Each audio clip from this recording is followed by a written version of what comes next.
Alors, le titre de mon message ce matin, c'est « Regardez plus haut ». Autrement dit, vous regardez trop bas. On a besoin de lever nos yeux. Amen. Dans le premier livre de Samuel, au chapitre 17, on trouve le récit du combat qui a opposé les armées d'Israël contre les Philistins. Et c'est l'histoire de David et Goliath. Combien qui a déjà entendu l'histoire de David et Goliath? 25 fois. Les deux armées avaient chacun un champion. Et le Philistin, le géant Goliath, et Israël, le jeune David, qui est arrivé sur le champ de combat, de bataille, un petit peu trop tard, un peu plus tard. Je vais lire au chapitre 17 qui dit « Les Philistins réunirent leur armée pour faire la guerre. Ils se rassemblèrent à Soko, et ils campèrent entre Soko et Azekah. Saül et les hommes d'Israël se rassemblèrent aussi. Ils campèrent dans la vallée des Térébintes et se mirent en ordre de bataille contre les Philistins. » Je vais vous donner un aperçu ou un résumé un peu moderne de ce qui se passait pour vous mettre en contexte. Pour abréger une trop longue lecture, je vais vraiment rendre ça très, très intéressant. Je vais vous présenter la scène. 2 années sont passées aux deux armées en présence. Israël d'un côté, les Philistins de l'autre. Depuis 40 jours, ils sont là, l'un en face de l'autre. Une vallée les sépare. La bataille est sur le point de s'engager, mais il n'y a pas encore de combat, sinon quelques escarmouches de patrouille. Les Israélites n'osent engager le combat parce que 2 fois par jour, matin et soir, le représentant des armées adverses, le géant Goliath, se présente et il lance aux armées d'Israël un défi. « Donnez-moi un homme, nous nous battrons ensemble. S'il triomphe de moi, vous nous serez assujettis. Si je triomphe de lui, c'est vous qui nous serez assujettis. » La Bible dit que tous étaient effrayés. Tous. L'Abner, le général en chef, il avait peur. Saül, le roi d'Israël qui dominait tout le monde d'une tête, avait peur. Et l'on comprend que si les grands avaient peur, les petits étaient pareils. Il faut bien admettre que Goliath n'était pas un homme ordinaire. C'était un phénomène de la nature. Il mesurait plus de 3 mètres. Après 10 pieds. C'est grand, ça, 10 pieds. Hein? Puis, c'était le type d'homme que n'importe quel club de basketball, il serait arraché à prix d'or. Il n'aurait pas eu à jeter le ballon dans le panier, il aurait juste à le déposer dedans. Et aurait battu à lui seul les Harlem Globetrotters. Cet homme avait sa cuirasse, tenant plus d'un tank. Il ressemblait plus à un tank qu'à un soldat en réalité. Il y avait même un arrière-garde personnel, un homme qui avait plein les bras, rien que le bouclier. Goliath a probablement été l'homme le plus colossal de toute l'histoire humaine. Pendant 40 jours, matin et soir, il se présentait et lançait son défi. Il arrivait dans un bruit de ferraille, avec une voix de standard qui devait être là pour les gens de cette époque, un peu comme les avions de combat de Hitler pendant la dernière guerre, qui frappaient ou qui fonçaient sur leur objectif, toutes les sirènes hurlantes, mettant tout le peuple en transe et dans la peur. Est-ce qu'on est capable de se mettre en position quand un géant crie puis commence à faire toutes sortes de bruit, puis l'armée a claqué leur bouclier, puis les gens voyaient ce grand phénomène-là, puis ils se disaient « Ouais, on n'a pas de chance. » Pendant que ce temps-là, David, un jeune homme de probablement entre 14 et 17 ans, était à la ferme paternelle. Il était encore trop jeune pour aller à la guerre. Ses 3 frères, eux, y étaient. David, lui, gardait les troupeaux, les brebis, les moutons de son père.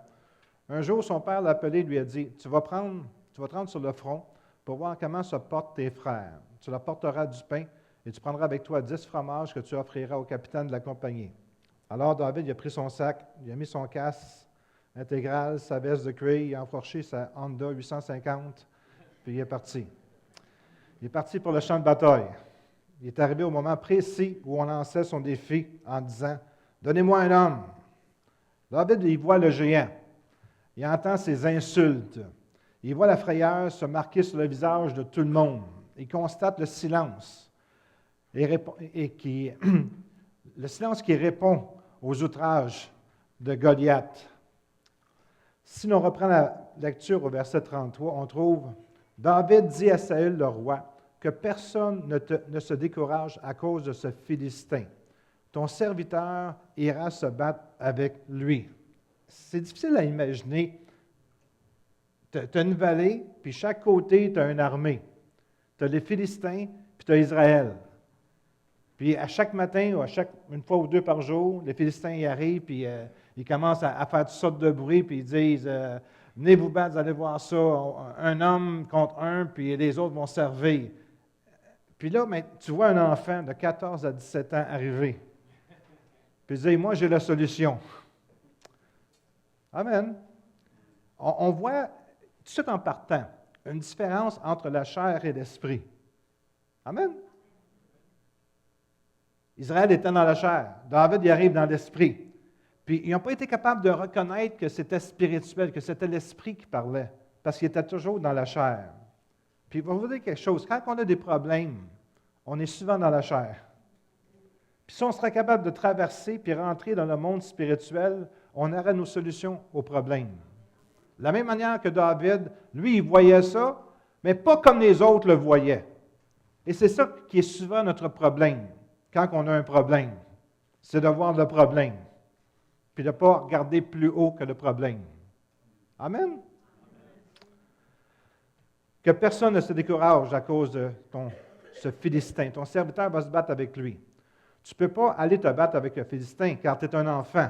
Lui, c'est un homme de guerre, dès sa jeunesse. David dit à Saül, ton serviteur, lui, il faisait paître des brebis de son père. Et quand un lion ou un ours venait en enlever un du troupeau, je courais après lui, je le frappais, j'arrachais le brebis de sa gueule. S'il se dressait contre moi, je le saisissais par la gorge, je le frappais et le tuais.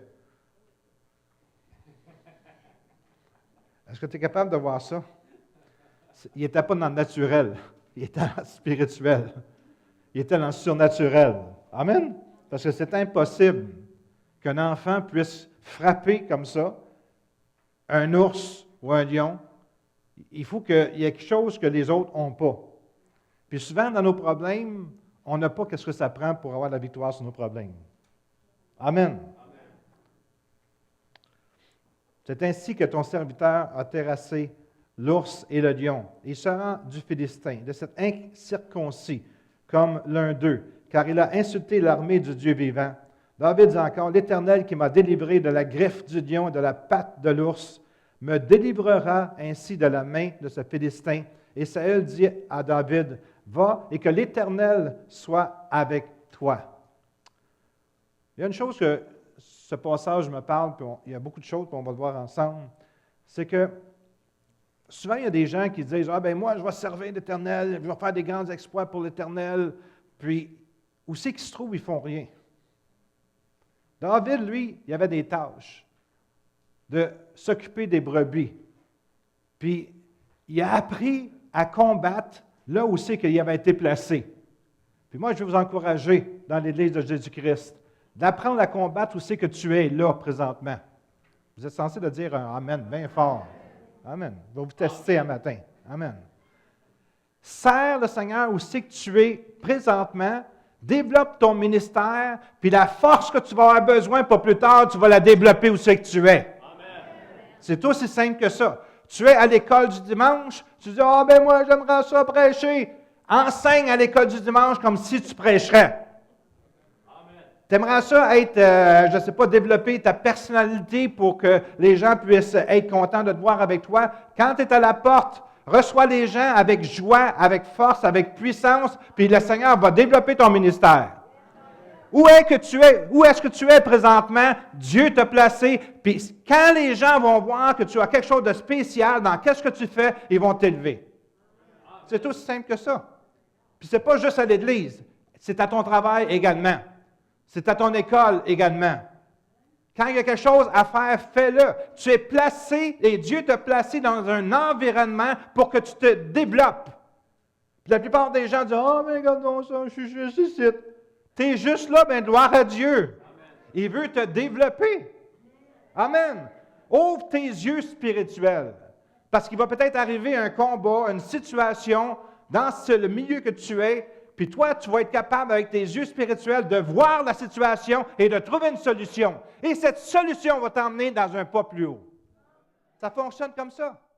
Alors, la pire chose qu'on peut faire, c'est murmurer. Amen. Murmurer. C'est bon, qu'est-ce que je dis?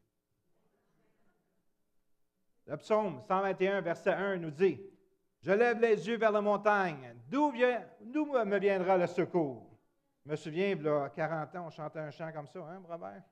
« Je lève les yeux vers les montagnes. D'où me viendra le secours? » Maranatha. Amen. Le secours me vient de Dieu. Yeah, en tout cas, on va arrêter là. Autrement dit, tu ne regardes pas assez haut. Regarde plus haut. Un des problèmes que nous avons comme êtres humains, c'est qu'on est habitué d'opérer habituellement à l'intérieur des 5 sens. C'est très important que vous puissiez saisir ça ce matin.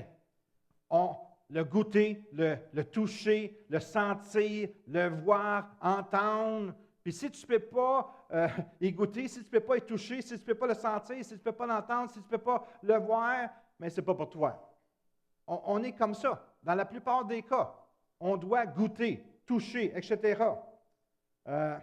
Les sens, pour nous, ils nous protègent. C'est comme on est tellement habitué de vivre dans les 5 sens autour de nous que c'est nos sens qui nous dirigent à prendre des décisions.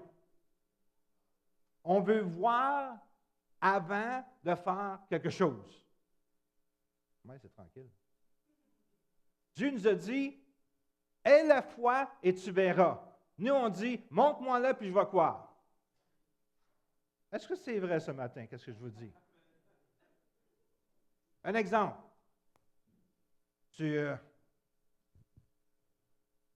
On goûte avant de manger. C'est-tu bon?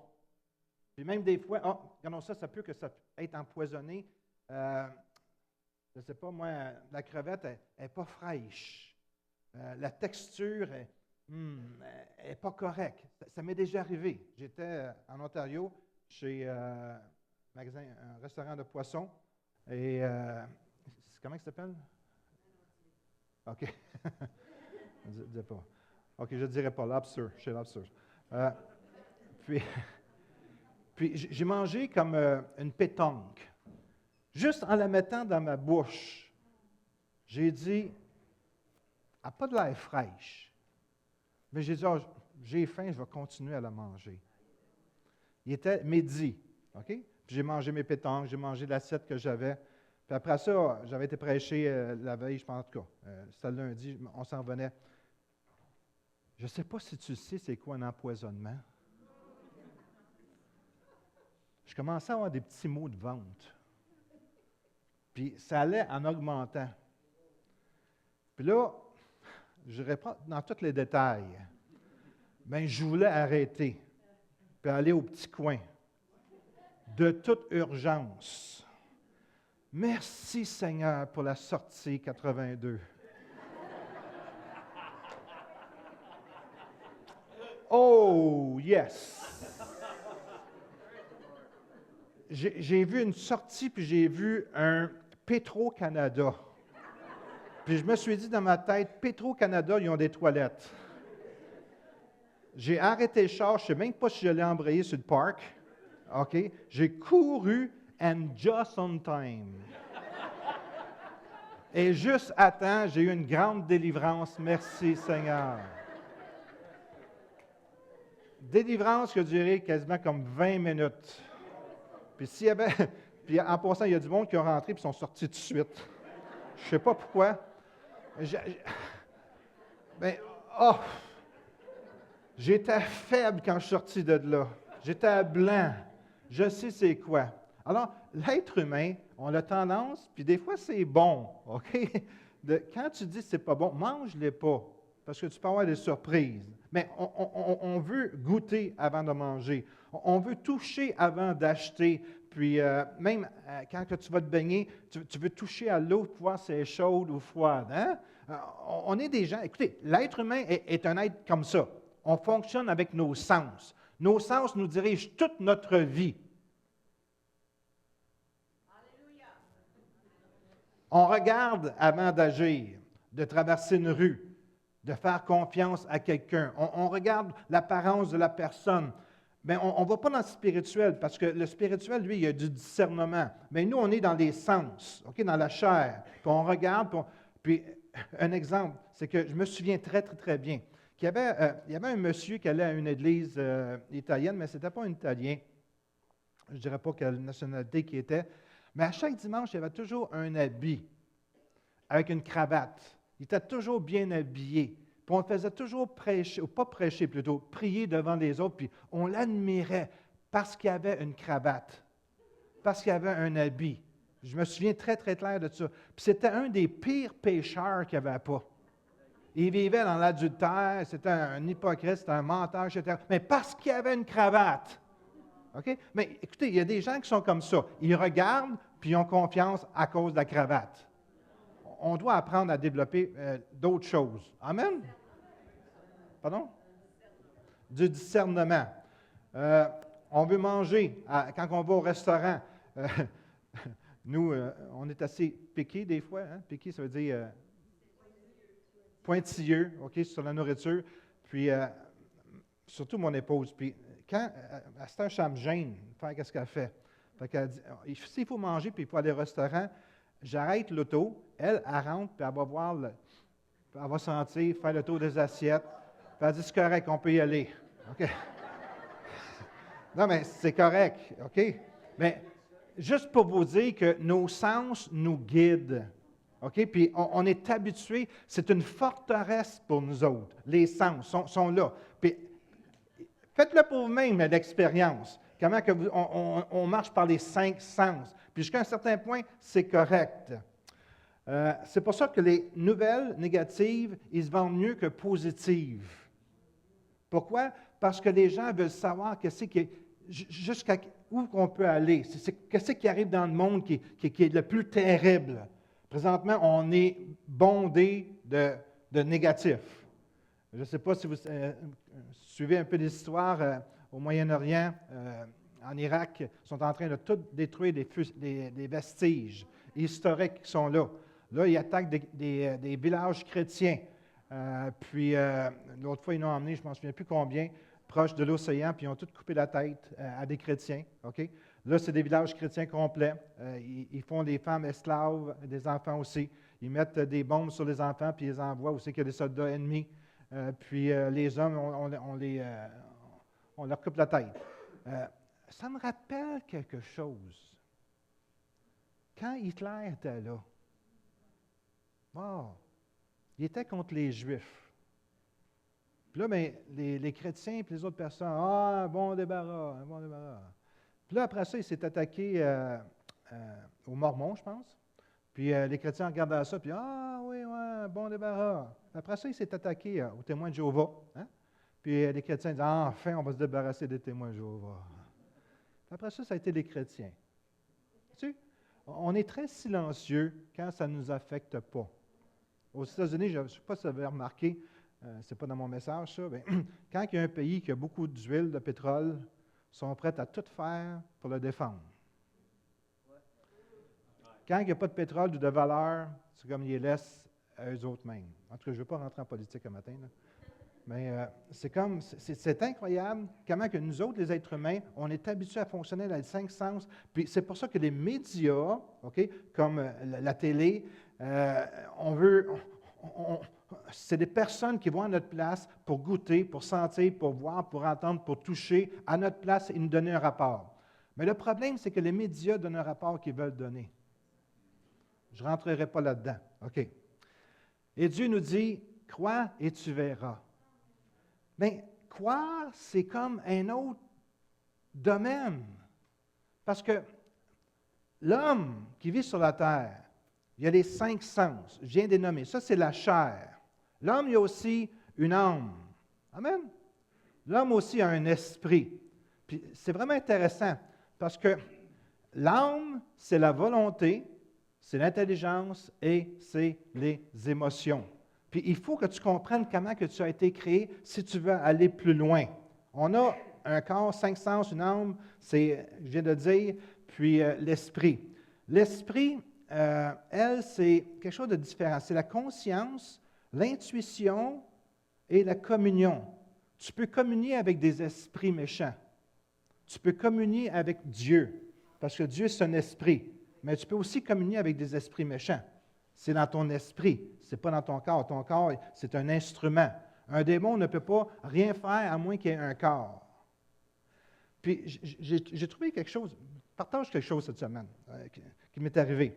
Je viens pour tourner sur, il y avait une lumière, puis il y a deux voies, puis tu tournes comme ça. OK? Puis je me dis, OK, il y avait un auto là, puis je m'ai placé à deuxième auto à gauche pour pouvoir, parce que je voulais être dans la voie de gauche. Alors la lumière change, je viens, mais il y en a un en arrière qui me coupe. J'ai ça. Puis il m'a coupé. Il m'a coupé. Il a fallu que j'aille quasiment dans l'autre voie de sens inverse. OK? Puis, je savais que c'était spirituel. Puis, sais-tu, des fois, il y a comme un petit feu qui s'allume en dedans de toi. Tu commences à bouillir un petit peu. Je ne sais pas si ça vous arrive. Je sais que ça n'arrive pas à personne. Mais le feu, il a comme parti. Puis là, ben, j'ai été faire que j'avais au garage, etc. Puis, je suis revenu, mais la pensée de ce monsieur-là que je regardais me revenait. Puis, je ne l'aimais pas. Je parle de la pensée, OK? Puis quand je suis arrivé chez nous, je commençais à prier, puis la pensée me revenait encore. Là, j'ai dit, gardons ça, c'est quoi ça? Pourquoi que ça me revient? Là, j'ai réalisé que c'était un esprit de colère qui se manifestait en moi. Puis l'esprit de colère achetait de l'huile sur le feu. C'est comme le Seigneur me montrait ça. À chaque fois que cet esprit-là se manifestait, dans mes pensées, j'avais comme le sang qui me bouillait, OK? Puis que j'avais un esprit de colère qui montait. C'est ce que j'ai fait? J'ai dit, j'en veux pas cet esprit de colère, va-t'en. Je n'ai plus jamais eu aucun problème après. Parce qu'il y a des choses qui sont spirituelles, puis il y a des choses qui sont charnelles, puis il y a des choses qui sont émotionnelles. Vous avez l'esprit qui est ici, vous avez la chair, amen, puis toi, tu as l'âme, ça veut dire que tu as la volonté. C'est toi qui décides. Puis pour pouvoir décider, tu as l'intelligence dans ton âme, puis tu as des émotions. Écoutez ce que je vais vous dire ce matin. C'est très important, vraiment intéressant. J'ai reçu ça dernièrement. L'intelligence, notre intelligence de l'être humain, le moi, c'est mon cœur, mon âme. OK? C'est moi. Quand je vais être avec le Seigneur pour l'éternité, ça va être moi qui vais être avec lui. OK? Mon âme, elle a une intelligence, elle analyse. Ma volonté décide. Puis mes émotions font juste décrire ce qui s'est passé à l'intérieur. C'est vraiment intéressant. J'ai écrit quelque chose. L'âme ou ton cœur, c'est le moi. La volonté, l'intelligence et les émotions doivent influencer soit par ta chair ou ton esprit. L'intelligence analyse, la volonté décide et les émotions sont comme un baromètre qui sert juste à nous démontrer qu'est-ce que ton cœur aime ou n'aime pas. C'est très fort. Un baromètre, c'est un indicateur qui permet d'indiquer une tendance. Est-ce que vous me suivez ce matin? Je répète, les émotions sont comme un baromètre qui sert juste à nous démontrer ce que ton cœur aime ou n'aime pas. Autrement dit, tu veux savoir qu'est-ce qui se passe en dedans de toi. Des fois, on veut faire une petite analyse.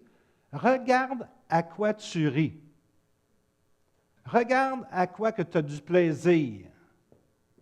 Regarde à quoi que tu es attristé. Puis tes émotions vont te révéler qu'est-ce que ton cœur est.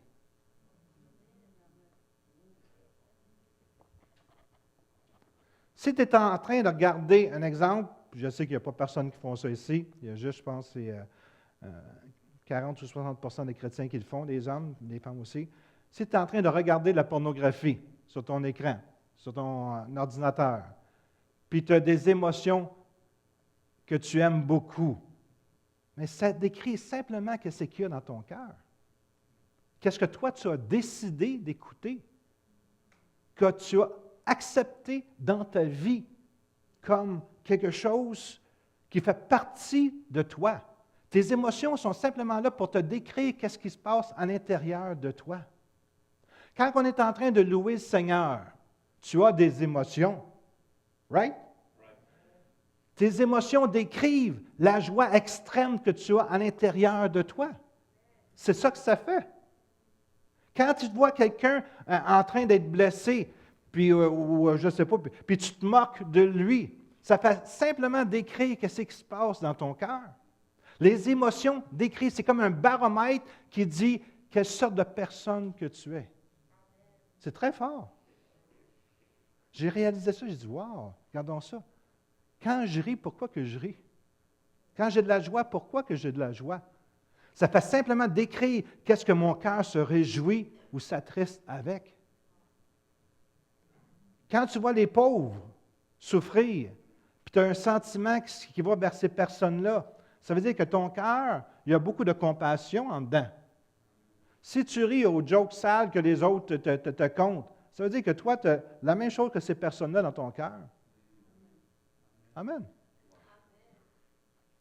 Dimanche, ou je pense que c'est mardi, que je partageais, qu'un des plus gros problèmes en Amérique du Nord, c'est l'indépendance.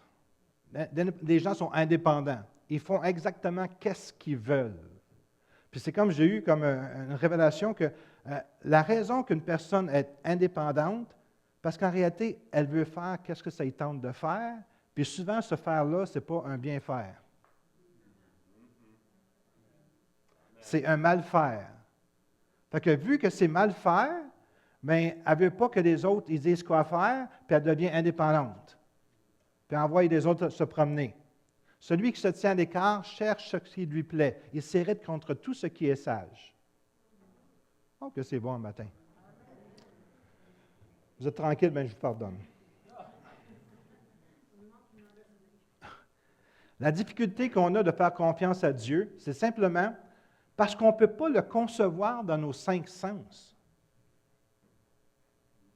Jean 1, 18 nous dit « Personne n'a jamais vu Dieu. Le Fils unique qui est dans le sein du Père est celui qui l'a fait connaître. » Il n'y a personne qui a vu Dieu. Si on pourrait le voir, on lui ferait confiance. Mais on ne peut pas le voir. Si on pourrait l'entendre nous parler avec une voix audible, on serait plus enclin de mettre notre foi en lui. Bien des fois, on se sent comme Job qui dit « Car il n'est pas un homme, on parle de Dieu, comme moi, pour que je puisse lui répliquer ou pour que nous allions ensemble au tribunal. Il n'y a pas d'autre arbitre pouvant s'interposer et trancher entre nous. C'est Dieu puis nous. Parce que je ne peux pas voir Dieu, l'entendre, le toucher, c'est facile d'oublier qu'il n'est pas près de moi ou qu'il est près de moi. C'est facile d'oublier qu'il désire travailler pour mon bien-être. Le deuxième problème qu'on a, c'est qu'on voit constamment nos problèmes. Au lieu de voir Dieu, on voit nos problèmes. Amen. Mes problèmes me poursuivent. Ils me hantent les 5 sens sur une base régulière. Ils me parlent sans cesse. Mes problèmes me parlent. Je peux les voir, je peux les entendre, je peux les toucher. Puis ils sont vraiment réels dans ma vie. Ils occupent mon horizon. Ils envahissent ma sérénité. Ils dominent mes pensées et me font perdre la paix. Ils sont toujours devant moi. Mes problèmes sont toujours devant moi. Puis ils se moquent de moi. Ils nous saluent le matin quand on se lève. « Hey, good morning, Pierre. Je suis ton gros problème. » On entend leur écho dans la vallée du désespoir. On les entend constamment. Jour après jour, ils nous abaissent. Ils nous font trembler dans nos bottines. Ils nous rappellent que nous sommes pas en contrôle, mais bien à leur merci. Et quand la plupart de nous, on regarde la vallée et on voit notre géant se lever, c'est là que nos forces nous abandonnent. Notre géant, notre problème s'est réveillé. Des fois, ça peut être pour un travail. Tu n'es pas certain que tu vas garder ta job. Puis tu fais juste penser à ça. Vas-tu garder ma job? Ils font des coupures ici, etc. Au lieu de lever ta tête et regarder vers celui qui va t'aider.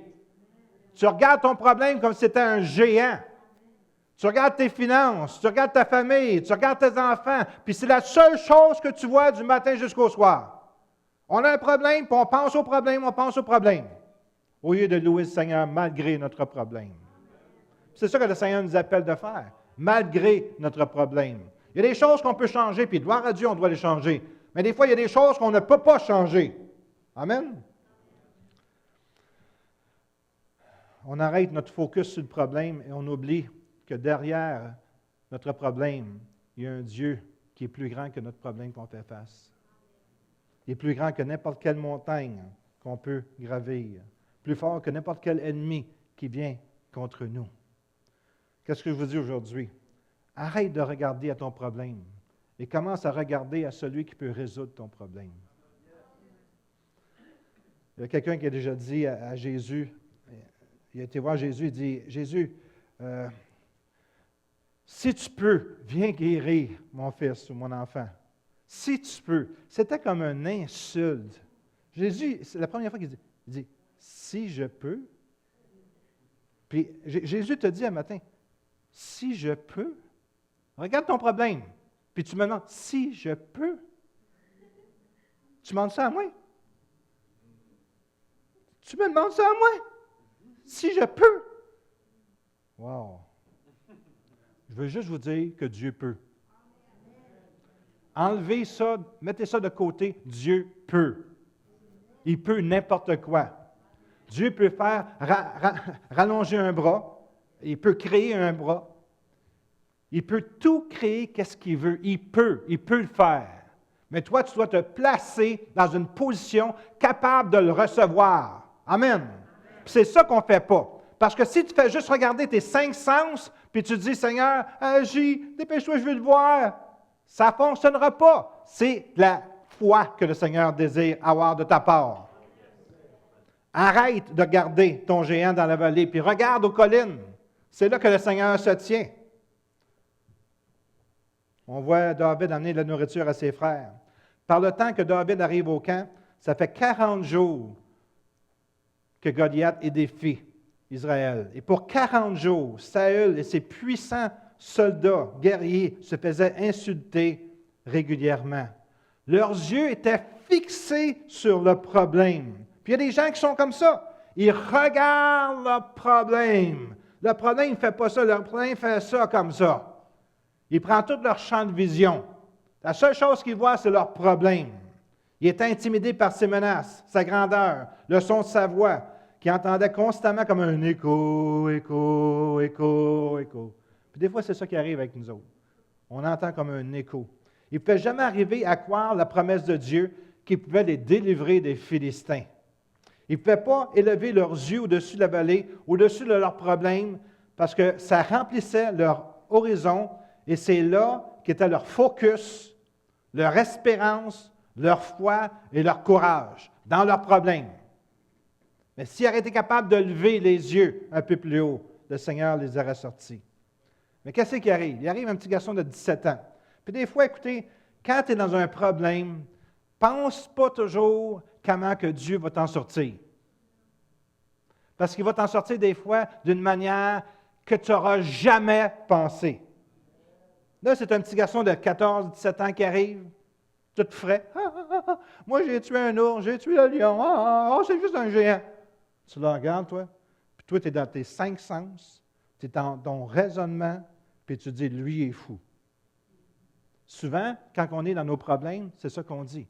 Lui est fou. Il ne connaît pas mon problème. Il ne connaît pas ma situation. Il y a quelqu'un de foi qui arrive. Il ne connaît pas ma situation. S'il sera à ma place, ça sera différent. Non, non, non. Lui, il a mis sa confiance dans le Seigneur. Puis c'est ça qui fait la différence. Toi, tu es encore dans le naturel, puis tu vas t'apercevoir que tant que tu vas rester dans le naturel, tu vas vivre la défaite. Amen. Dieu veut te donner la victoire. C'est à toi à changer. Dieu ne changera pas. Il est le même hier, aujourd'hui, puis demain. Amen. Il ne changera pas. C'est à toi à changer. Si tu ne vis pas la victoire dans ta vie, il y a quelque chose qui ne fonctionne pas, puis ce n'est pas à cause de Dieu. C'est à cause de toi et ta foi. Parce que si tu mets ta foi et tu crois vraiment, tu vas voir la gloire de Dieu. Amen. Juste ouvrir une parenthèse ici. Parce que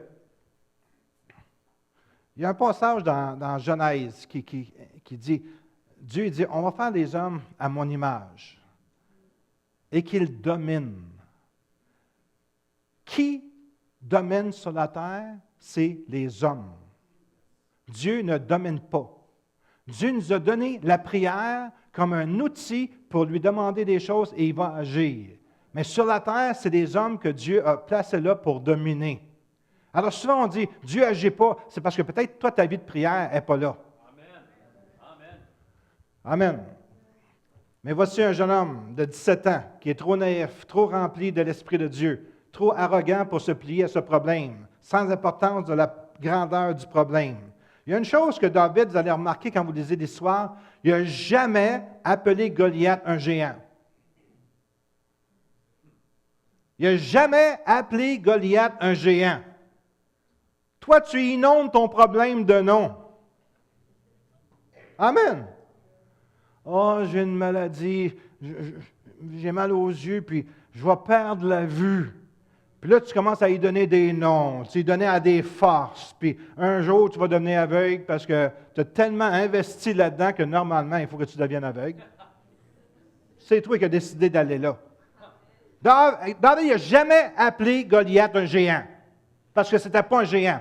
Ton problème, neutralise-le. Enlève-y sa force. Mets ta force sur le Seigneur. Je sers un grand Dieu. Dieu va me délivrer. Si le Seigneur est avec moi, qui est contre moi? Mets ta puissance dans la parole de Dieu. Amen. Pas dans ce que tu vois, les 5 sens, parce qu'ils vont t'envahir. La seule chose que tu vas voir, c'est ton problème. Neutralise ton problème. Débarrasse-toi de ton problème. Pour pouvoir t'en débarrasser, premièrement, d'une manière physique, commence spirituellement à t'en débarrasser. Amen. Vous savez, des fois, il y a des gens qui ont... Tu te blesses, puis tu as une gale. Hein? Puis la pire chose de faire, c'est de jouer avec ta gale. Hein? Puis des fois, on ne peut pas s'empêcher de jouer avec notre gale. On est là, hein, ça pique. Grattez-vous pas, là. Puis la seule chose qu'on devra faire, c'est l'ignorer. Elle va s'occuper, la blessure va s'occuper toute seule de se guérir. Après un certain temps, tu te lèves, puis non, ça, la gale n'est plus là. Parce qu'elle a tombé naturellement. Ton problème, c'est la même chose. Si tu n'arrêtes pas de gratter ton problème, tu vas mettre de l'infection plus que de la délivrance. Alors, arrête de regarder ton problème. C'est quoi ton problème? Tu veux telle affaire? Arrête de regarder ça. Il y avait une femme qui voulait avoir un enfant. Puis la seule chose qu'elle parlait, c'est quand elle va avoir un enfant. Quand elle va avoir un enfant. Puis elle faisait toute sa vie, s'était concentrée sur l'enfant. Arrête de regarder, puis le Seigneur va t'en donner un. Arrête de regarder ton problème. Commence à regarder vers le Seigneur, puis tu vois la délivrance de ton problème. Arrête d'amplifier, de donner l'importance à ton problème. Vous savez, il y a certaines églises, qu'est-ce qu'ils font? Ils parlent juste du diable. Ils parlent juste que comment Satan est grand, Satan est puissant, Satan fait ci, Satan a fait ça. Lâche-moi! Parle-moi de Dieu. Parle-moi de mon Dieu qui est grand, qui est puissant, qui est comme les chants qu'on a chantés, qui est extraordinaire. Amen. C'est ça que je veux entendre. Parce que c'est lui qui va m'emmener la solution à mon problème. Mais si je n'arrête pas de regarder le diable, qu'est-ce qu'il est capable de faire, je vais devenir malade. Malade. Malade. Il y a des gens qui sont malades avec leur problème. Lâche-les ton problème. Amen. Puis lève les yeux puis regarde vers l'Éternel. Amen. Voici le point essentiel. Saül et son armée et David, les deux regardaient le même problème. Malgré cela, Saül a décidé que les géants étaient trop grands pour être éliminés. Et David, lui, il n'a jamais appelé un géant. Le regard de Saül est arrêté sur Goliath, tandis que David, il dit, « Moi, je vais regarder un peu plus haut. Tu as un problème ce matin? Lève les yeux. Regarde vers l'Éternel. Regarde vers l'Éternel. Il est ta solution. » David a dit, « Saül, tu peux arrêter les yeux sur le problème. Tu peux continuer à te laisser toucher par ton problème. Tu peux continuer à entendre parler ton problème. Tu peux continuer à l'entendre. Mais moi, je vais mettre mes yeux sur celui qui va résoudre le problème. Ton problème, Saül, puis toi, matin qui m'écoute, c'est que tu ne regardes pas assez haut. Notre problème, c'est qu'on ne peut pas voir ce que Dieu fait avec nos yeux charnels. Quand on regarde au travers de nos yeux de la chair, le problème domine. Mais c'est seulement quand on regarde au travers des yeux de l'Esprit qu'on peut voir qu'est-ce que Dieu fait. Dans 2 Rois, le roi de Syrie poursuit, encore le Syrie, ils sont toujours en problème, les autres, poursuit Élisée. Quelqu'un a dit au roi qu'Élisée était à Dotham. Alors l'armée est arrivée à Dotham et entouré la ville où Élisée se trouvait. Le jour suivant, le serviteur d'Élisée se lève tôt le matin et sort de la ville. Il voit les soldats, les chevaux, les chars qui entourent la ville et il crie « Quel malheur, maître! Qu'est-ce qu'on va faire? » C'est là que son problème s'arrêtait. Son serviteur, il fixait son problème. Il ne pouvait pas voir de sortie. Il ne pouvait pas voir comment que Dieu pouvait possiblement les délivrer parce qu'il réfléchissait avec son raisonnement au travers de ses 5 sens. Mais Élisée, il a sorti dehors, il a regardé l'ennemi, il a levé les yeux un peu plus haut. Il dit à son serviteur, « Écoute, fiston, tu n'as pas regardé assez haut. » Élisée répondit, « N'aie pas peur. Ceux qui sont avec nous sont plus nombreux que ceux qui sont avec eux. » Et voici ce qu'il pria dans 2 Rois 6, 17. « Éternel, ouvre ses yeux pour qu'il voie. » Et l'Éternel ouvrit les yeux du serviteur qui vit la montagne pleine de chevaux et de chars de feu autour d'Élisée. Imagine-toi. Il regardait l'armée syrienne, les soldats avec leur armure, leurs chevaux. Il était juste capable de regarder ça. Puis là, d'un coup, il a dit, « Regarde, lève tes yeux et vois, l'armée qui est là sont plus nombreux que ceux qui sont là. » Laisse-moi te dire que ton problème, peut-être, tu l'as magnifié, que ce soit un problème de santé. Si tu n'arrêtes pas de regarder à ton problème, il va s'amplifier. Ton problème financier, ton problème de mariage, ton problème social, de travail, etc.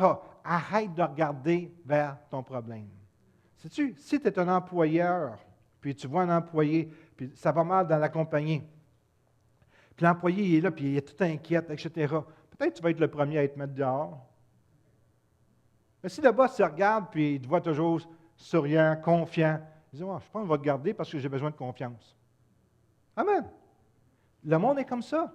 Alors, ils ont besoin d'encouragement. Puis nous autres, on devrait être ceux qui encouragent ces personnes-là. Je suis pas en un amen ce matin.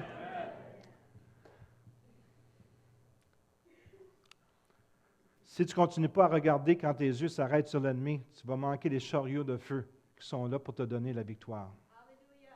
Robert? Merci, mon épouse. Amen. Tu ne regardes pas assez haut. Dis à ton voisin, tu ne regardes pas assez haut. Si tu regardes plus haut, tu vas voir que Dieu est en contrôle et qu'il œuvre dans le domaine de la foi, au-dessus de toute la vue humaine. C'est un autre domaine. C'était pendant qu'il marchait sur l'eau vers Jésus, que Pierre a baissé le regard sur les vagues. Puis il a vu que les vagues étaient très fortes. Puis il a commencé à couler parce qu'il ne gardait pas son regard sur Jésus. Il regardait son problème. Puis quand ses yeux sont levés vers Jésus, Jésus a été capable de le relever. Romains 4, verset 19. Abraham considéra son corps qui était comme mort. Il avait presque 100 ans. Écoute, regarde ton problème, là, puis m'aller à côté d'Abraham. Je ne sais pas c'est quoi ton problème. Peut-être un problème de santé. Mais regarde ton problème. Essaie de le mettre à côté d'Abraham. Abraham, il avait 100 ans. Son corps était mort. Ça veut dire qu'il ne se passait plus grand-chose. Puis même celle de Sarah était morte. Il se passait encore moins de choses là. Il ne pouvait pas donner la vie. Et sa foi ne faiblit pas. Au contraire, loin de mettre la promesse et de refuser, de mettre le doute en la promesse et de refuser de croire, il a trouvé sa force dans la foi, reconnaissant la grandeur de Dieu. Ici, c'est quoi le mot-clé? Reconnaissant la grandeur de Dieu. Est-ce que tu reconnais que Dieu est plus grand que ton problème ce matin? En étant absolument persuadé que Dieu est capable d'accomplir ce qui est promis. C'est pourquoi Dieu l'a déclaré juste en portant sa foi à crédit. 2 Corinthiens 5, 7 nous dit, on ne marche pas par la foi. On marche par la foi et non par la vue. La foi. Si nous marchons par la vue, je vais être découragé tout le temps. Je vais vivre dans la peur. Mes problèmes vont dominer ma vie. Mais quelque part dans ma vie, je dois commencer à regarder au travers des yeux de la foi. J'ai besoin de sortir mon regard de la vallée et de diriger mon regard vers les montagnes. Arrêtez de regarder ton problème et commence à regarder en haut. En haut, celui qui est capable de régler ton problème. Peut-être qu'il y a plusieurs personnes qui font face à des problèmes ici ce matin. Peut-être que pour vous autres, c'est des géants. Puis vous êtes, je suis sûr que Dieu ne s'intéresse pas à mon problème. Moi, je vais vous dire que Dieu s'intéresse plus à ton problème que toi, tu peux l'imaginer. Parce que tes sens sont tellement dominés toute ta vie que tu es habitué à vouloir toucher, à vouloir voir, à vouloir entendre, à vouloir goûter avant de faire quoi que ce soit. On est des êtres sensuels dans le sens des sens. Je vais descendre en bas d'une marche. Je m'assure que mes 2 pieds sont bien installés sur la marche. Je m'assure que mes yeux regardent en bas, le tapis. Je dépose mon pied là. Je sens que mon pied touche quelque chose de solide. Là, j'ai une sécurité. Je suis capable de marcher. Mais le domaine de la foi, c'est complètement différent. C'est que tu dois faire confiance en quelqu'un. Puis si tu ne connais pas cette personne-là, tu ne lui feras pas confiance. Vous connaissez l'histoire de petit enfant, puis un petit enfant, c'est comme ça. Il y aurait des marches ici, puis moi, je suis le papa, puis je dis « Hey, Étienne, jette-toi dans mes bras. » Étienne, il ne pensera pas 2 minutes. Il va faire « choum » comme ça, hein? À moins qu'il soit un peu heureux. Puis moi, je vais le cueillir dans mes bras. Pourquoi? Parce que l'enfant, il me connaît. Puis c'est la même chose avec Dieu. Pourquoi tu ne lui fais pas confiance? Peut-être parce que tu ne le connais pas. Parce que la journée que tu vas le connaître, qui va se révéler à toi au travers de Jésus-Christ, tu vas dire, gardons ça, il m'aime. Parce que tous ceux qui connaissent Dieu et qui ont connu Dieu sont capables de vous dire, « Hey, Dieu m'aime. » Je ne pensais jamais que Dieu m'aimait comme ça. Plus que tu es loin de Dieu, moins que tu penses que Dieu t'aime. Plus que tu t'approches de Dieu, plus que tu sais que Dieu t'aime.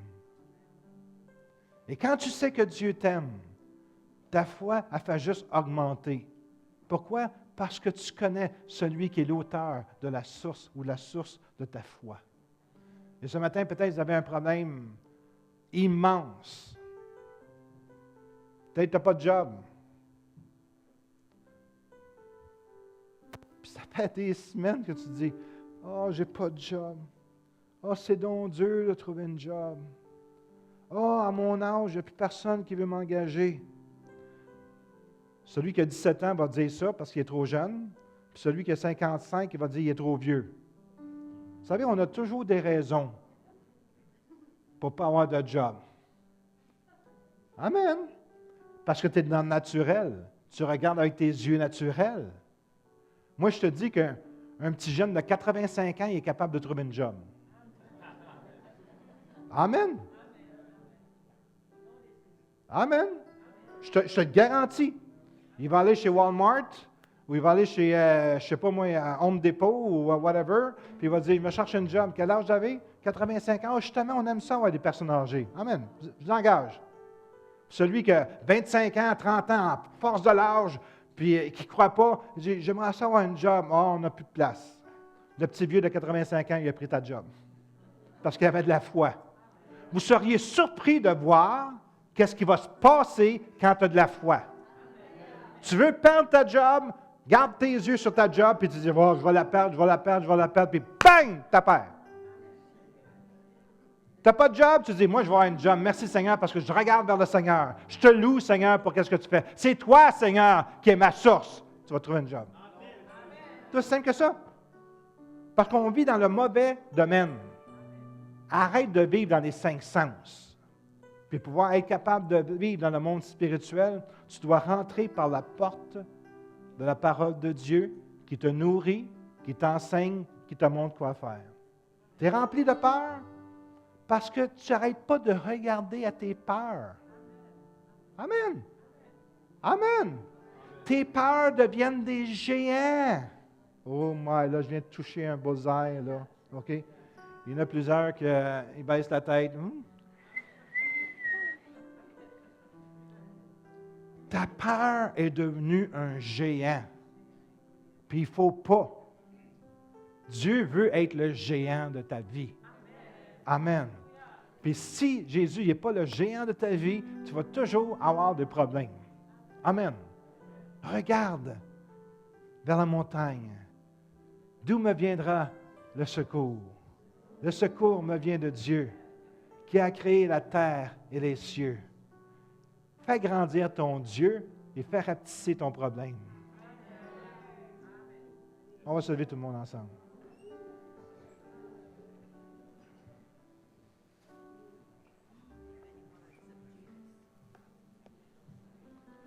Merci Seigneur Dieu.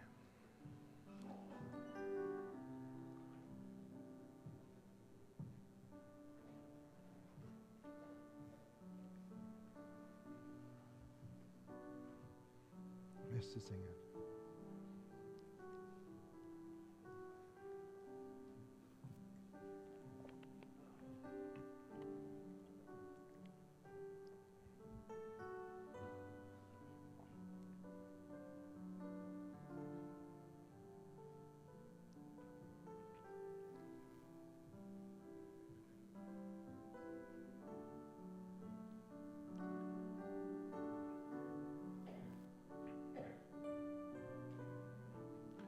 J'aimerais prier ce matin pour...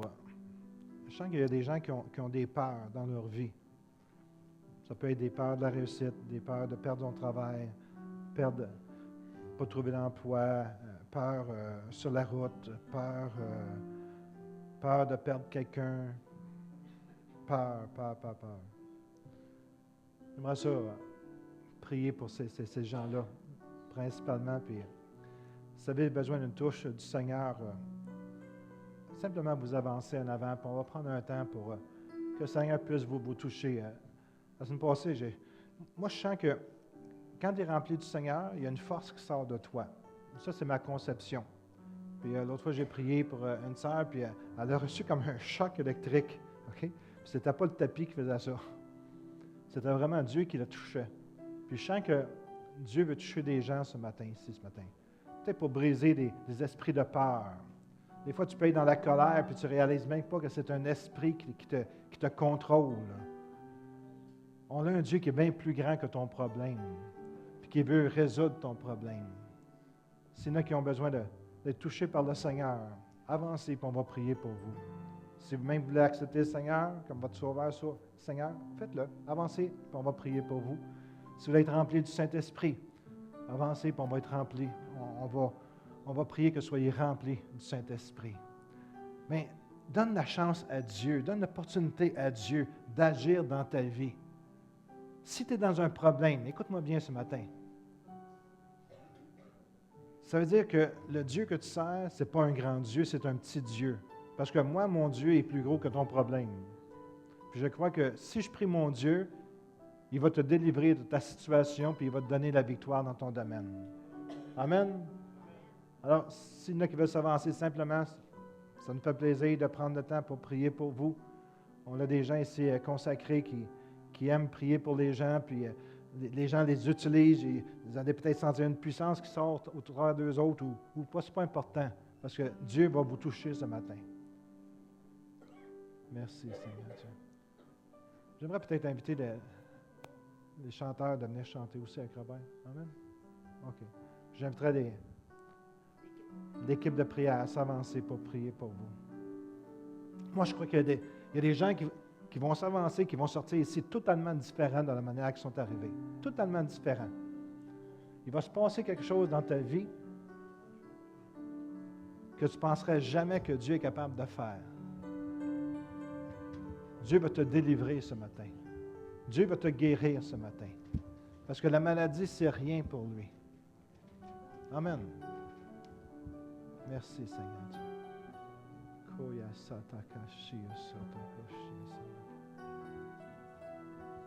Merci, Seigneur Dieu. Merci, Jésus. Merci, Seigneur Dieu. Si vous êtes dans votre banc, priez pour ceux qui sont en avant. Ayez la compassion.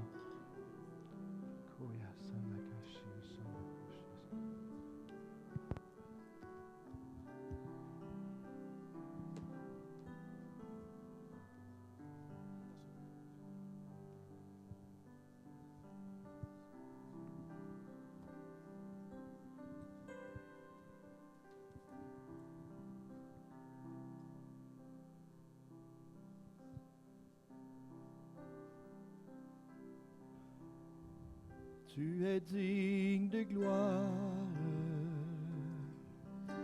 et d'honneur. Nous levons nos mains vers toi pour t'élever et t'adorer. Tu es digne de gloire et d'honneur. Nous levons nos mains vers toi pour t'élever. Tu es digne de gloire et d'honneur.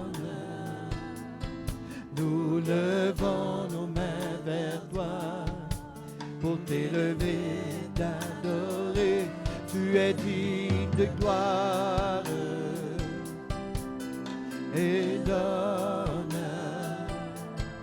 Nous levons nos mains vers toi pour t'élever, t'adorer, car tu es grand, tu accomplis des merveilles. Seigneur, nul n'est comme toi. Seigneur, nul n'est comme toi, car tu es grand, tu accomplis des merveilles. Seigneur, nul n'est comme toi. Seigneur, nul n'est comme toi.